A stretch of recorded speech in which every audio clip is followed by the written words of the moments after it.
Justin Jefferson has signed a record-breaking 4-year extension with the Vikings worth $140 million with $110 million guaranteed. It makes him the highest-paid non-quarterback in NFL history. He gets nearly $89 million up front.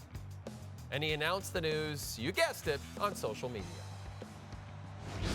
The time has finally come. The deal I've been waiting for since I was a little kid. Being doubted my whole career, not being highly recruited, not being the first receiver off the draft board. This whole journey wasn't easy for me. Thank you, all of the ones that supported me throughout the whole way. This is the start of it, but we ain't done yet. Just wait. Yeah. Even had the music in the background. So Justin Jefferson, as I mentioned, highest paid player amongst non-quarterbacks, 2020 Offensive Player of the Year, 3-time Pro Bowler. You know, in his career, Jefferson's averaged almost 99 yards a game. That is the highest average in National Football League history. And speaking of the National Football League, here's the former NFL tight end Luke Willson. First of all, Luke, great to see you, buddy. You know, coming in here today, Jay, I'm just fired up, and it's nice to be back. Does it feel like you're returning home? It does. Yeah. It really does. How's your summer been so far? Electric. Yeah. Electric. You know, I'm just out there, streets of Victoria, the mean streets of Victoria.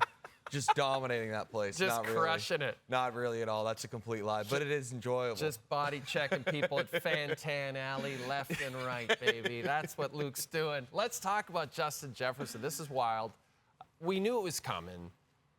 Does he deserve to be the highest paid non-quarterback, though? To me, yes. Yeah. And yes, and it makes complete sense if you're the Minnesota Vikings as well. I mean, you just said it. The guy's averaged 99 yards a game. It's crazy. It's unbelievable. You watch the way he plays the game. He's a deep threat. He catches the ball in contested situations. They also throw screens to him. He can catch underneath. He does everything you want for a wide receiver. He is a superstar.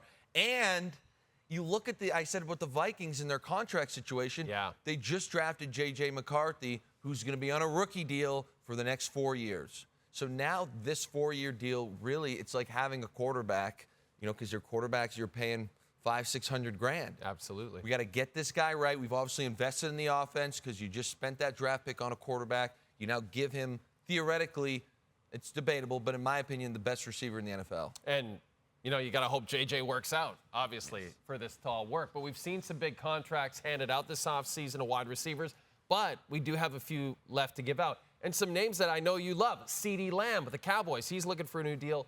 Jamar Chase with the Bengals. He's looking for a new deal. Brandon Ayuk looking for a new deal. Do any of these players deserve anywhere in the neighborhood of Justin Jefferson money? The neighborhood, yes. CeeDee Lamb would be a guy that I think is in the neighborhood. But is anyone going to top this? I'd be absolutely shocked. And again, I think that, like I said, I think Jefferson deserves this money, but it also timed up perfectly where Kirk Cousins has now since been moved on. Yeah. And you have this quarterback in a rookie deal. It's like you look at CeeDee Lamb, Dak Prescott, although we spoke about it a couple weeks ago, he said he would play for $0. Maybe he will now to get that CeeDee Lamb deal done. You know, I think Joe Burrow is obviously, he's a lot older than J.J. McCarthy. Yeah. And they have some issues right now, I think, across the board as far as their contracts go. The Bengals, yes. Yeah. So I think that there are guys that are, you know, in that conversation, but I don't think anyone comes near this. And Ayuk's a unique situation in a lot of ways, isn't he? Ayuk is a very unique situation because I think that the thought process in San Francisco is that they can, you know, not put anyone there, but they have so many weapons. Yeah. And it's a bit of a Kyle Shanahan system. Yes. And whether that's true or not for Brandon Ayuk, that's what he's going to be labeled as. Hey, phenomenal. He's made a ton of plays. He's had some great numbers, but they've got Debo. They've got CMC. Is he producing these numbers without these stars around him? Right, right. It's going to be interesting to see how the rest of the summer plays out. Luke's going to be back later in the show. This is just his first exciting appearance. Later, he's going to join us. We're going to switch the chairs out, and we'll do the juiciest moments of the past week.